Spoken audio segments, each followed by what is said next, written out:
शिव शंकर भाइयों, राधे राधे, जय हिंद। कैसे हैं आप? निश्चित तौर पे थोड़ा डिमोटिवेट होंगे, उदास होंगे, और उदासी का कारण भी हम और आप समझ रहे हैं। मैं बात कर रहा हूँ यूपी होमगार्ड्स रिजल्ट की। कंपटीशन में एक चीज़ हमेशा सामान्य होती है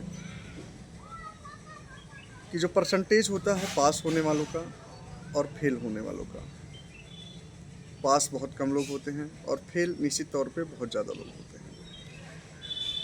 लेकिन क्या करें, ये कंपटीशन का रूल है, नियम है। ये पहले भी था, आज भी है और शायद आगे भी रहेगा। तो चलिए, अब वीडियो मैं यहाँ से शुरू कर रहा हूँ और आपको क्लियर कर देना चाहता हूँ कि वीडियो बनाने का जो मेरा पर्पज़ है ये है कि होमगार्ड्स रिजल्ट में मेरा क्या हुआ और रिवाइज आंसर की आने के बाद लेखपाल में मेरा स्कोर कितना है, और जो मुख्य कारण है वीडियो बनाने का वो ये है कि जिनका होमगार्ड्स में नहीं हुआ उन्हें आगे क्या करना है और आगे कौन कौन सी परीक्षाएं हैं जो वो ध्यान में रख के चल सकते हैं। बस, लेकिन वीडियो स्किप मत करिएगा। खासकर जो नए स्टूडेंट हैं जिनका सच में नहीं हुआ है, वो बहुत डीमोटिवेट हैं, वो मेरा पर्पज़ ही वीडियो का यही है। नहीं तो ये वीडियो मैं लाता नहीं, क्योंकि रिज़ल्ट आए हुए 2-3 दिन हो गए हैं और मैंने कोई वीडियो बनाई नहीं। मेरा मन भी नहीं था बनाने का, लेकिन फिर मुझे लगा कि नहीं, बनाना चाहिए। एटलीस्ट उसी दौर से अगर हम भी गुजर के आए हैं तो हमको भी किसी ने मोटिवेट किया, हमको भी किसी ने रास्ता दिखाया, तो आज अगर मुझे कुछ भी अनुभव है तो मैं आपको वो अनुभव साझा करूँ। वीडियो में थोड़ी कमियां हो सकती हैं क्योंकि मुझे बहुत अनुभव है नहीं वीडियो बनाने का, तो उसे आप नज़र स्किप करिएगा, ठीक है। तो पहली बात, वीडियो लंबी ना करते हुए मैं ये बताऊंगा कि मेरा होमगार्ड्स में क्या हुआ। तो भाइयों, होमगार्ड्स में क्या है कि मैं सिद्धार्थनगर ज़िले से आता हूँ। यहाँ का काला नमक चावल जो है उसे GI टैग दिया हुआ है, और बस्ती ज़िला आप जानते होंगे, उसी के पास हमारा ये ज़िला है। बस्ती से ही विभाजित होकर ये बना था। यहाँ पे जो कट ऑफ गई है UR की वो 60 के अराउंड है, और EWS और OBC की समथिंग 54 है, और SC की समथिंग 47 है, और ST का मुझे आइडिया है नहीं, मतलब मुझे अभी एग्जैक्ट याद नहीं है। तो मेरे जो क्वेश्चन सही थे वो 69 क्वेश्चन मेरे सही थे, 69, और मेरी जो शिफ्ट थी वो थी 26 तारीख की सेकेंड शिफ्ट थी। तो उस हिसाब से आप लोगों को बताऊंगा कि मैं DVPST के लिए चयनित हो चुका हूँ।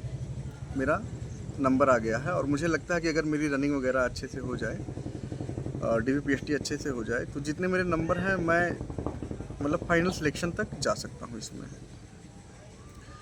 और अब बात करेंगे लेखपाल परीक्षा की। रिवाइज आंसर की आने के बाद मैंने अभी जस्ट थोड़ी देर पहले ही मिलाया है, तो उसमें मेरे 67 क्वेश्चन सही हो रहे हैं और 33 क्वेश्चन गलत हो रहे हैं। मैंने 100 के 100 पूरे किए थे क्योंकि पेपर बहुत टफ था। तो जब 50 क्वेश्चन तक मुझे आ रहे थे, 50 नहीं आ रहे थे, तो मुझे लगा इतने पे भी होगा नहीं, तो इसलिए मैंने पूरे अटेम्प्ट कर दिए थे। और अब कह सकते हैं कि ज़्यादातर तो तुक्के ही लगाए थे उसमें।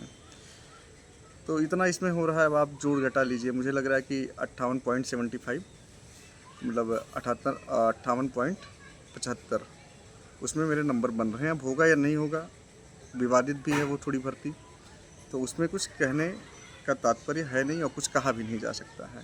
और ज़्यादातर लोगों के जो मतलब नंबर हैं इसमें, किसी के अराउंड 55-60 ऐसे ही आ रहे हैं उसमें।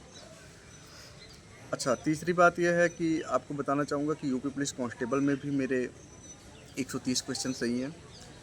तो अब उसमें क्या होगा क्या नहीं होगा उसके बारे में चर्चा करना यहाँ उचित नहीं है। मैंने कई वीडियो में उसके ऊपर चर्चा की है। अब आते हैं मुख्य बिंदु पे कि जिनका होमगार्ड्स में नहीं हुआ। कुछ जो नए बच्चे होंगे इसमें, जो अभी पहली बार परीक्षा में बैठे होंगे, तो उनके लिए भी मेरी संवेदनाएं हैं, लेकिन इतनी ज़्यादा भी संवेदनाएं नहीं हैं।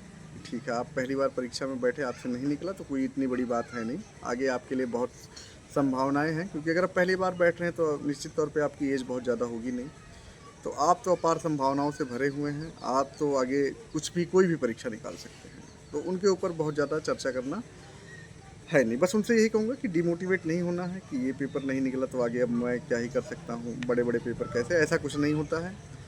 बड़े बड़े पेपर कभी कभी निकल जाते हैं, छोटे पेपर में आदमी का हो नहीं पाता है। वो सब चीज़ें इतना सोचना नहीं है, बस आप मेहनत करिए और जो सिलेबस है कंप्लीट करिए। हिस्ट्री, जियोग्राफी और इकोनॉमिक्स, साइंस, जो भी मतलब जिस परीक्षा की आप तैयारी कर रहे हैं, अगर जो जो चीज़ें आती हैं आप उसको डीप लेवल में पढ़िए। छोटा छोटा शॉर्ट वगैरह देखने की ज़रूरत नहीं है। 10-10 आप भले ही थोड़ा सा लंबी वीडियो जाए, भले ही 50-50 घंटे की वीडियो हो जाए, लेकिन आप उसको अच्छे से पूरा कंप्लीट करिए। ये आप शॉर्टकट के चक्कर में मत रहिएगा, नहीं तो आपका इतना टाइम ख़राब हो जाएगा, आप कुछ नहीं कर पाएंगे जीवन में, कभी आप कोई परीक्षा में चयनित नहीं होंगे। थोड़ा टाइम लीजिए।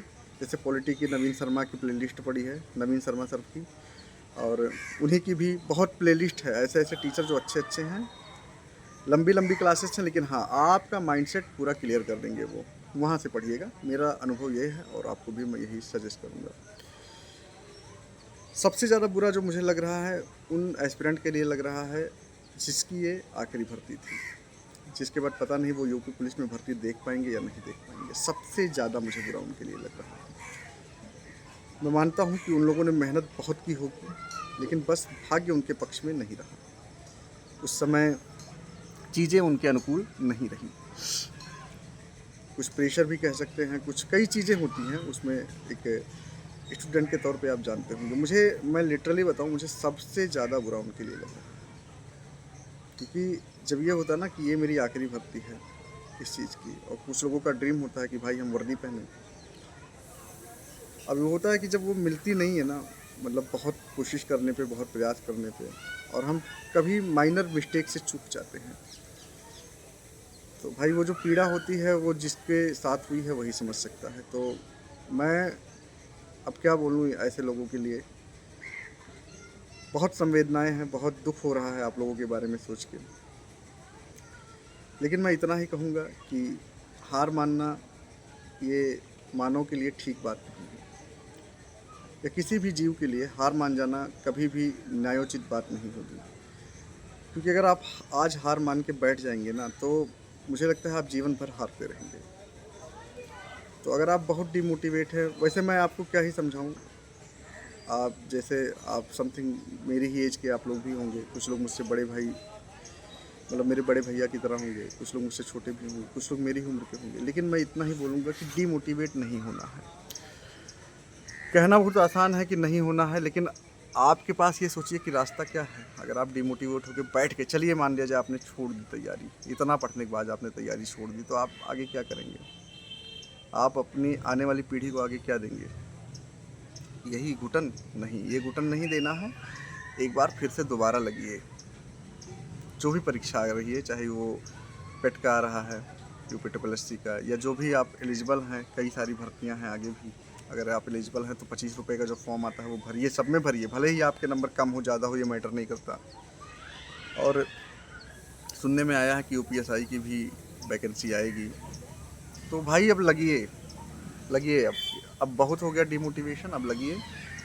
और ये मत सोचिए कि ये नहीं हुआ तो अब ये नहीं, ऐसा नहीं, पता नहीं कुछ आगे होगा। सब होता है भाई, ऐसा कुछ नहीं होता है, होता है। आप लगे रहेंगे तो आप जो चीज़ें सोचते हैं ना, उससे बहुत बड़ी चीज़ें आपको मिल जाती हैं। अब बहुत ज़्यादा ज्ञान नहीं दे दूंगा यहाँ पे, बस इतना ही बोलूँगा कि भाई अगर आप सच में टूटे हुए हैं, हारे हुए हैं, मैं समझ सकता हूँ, बहुत संवेदनाएं हैं आपके लिए। लेकिन इतना ही बोलूँगा कि हार कर बैठने से अच्छा है एक प्रयास और कर लिया जाए। हो सकता है कि ये प्रयास हमारा इस बार सफल हो जाए। बस अब देखिए, मैं बहुत अच्छे से बोल नहीं पा रहा हूँ क्योंकि सच में मुझे दुख है उन लोगों के लिए। और क्या बोलूँ, ये भी समझ में नहीं आता। एक हारा हुआ इंसान, उसको ज्ञान की ज़रूरत होती नहीं है। ज्ञान उसके पास भी होता है, बस उसका समय ख़राब होता है। चलिए, ओवरऑल वीडियो मैं ख़त्म करता हूँ। अपना ख्याल रखिएगा। और यही बोलूँगा कि मानव जब जोर लगाता है, पत्थर पानी बन जाता है। ये बहुत छोटा था जब मैं, तो मैंने ये पढ़ी थी किताब में कि खमठोक ठिलता है जब नर पर्वत के जाते पाँव खड़, है कौन विघ्न ऐसा जग में टिक सके आदमी के मन में। तो मनुष्य के हाथ में अपार संभावनाएं हैं। वो चाहे तो बहुत कुछ कर सकता है, और ना चाहे तो भाई कुछ भी नहीं कर सकता। तो यही बोलूँगा कि मानव जब जोर लगाता है पत्थर पानी बन जाता है। चलिए जोर लगाइए और पत्थर को पानी बनाइए। अपना ख्याल रखिएगा। बहुत बहुत धन्यवाद। राधे राधे। जय हिंद।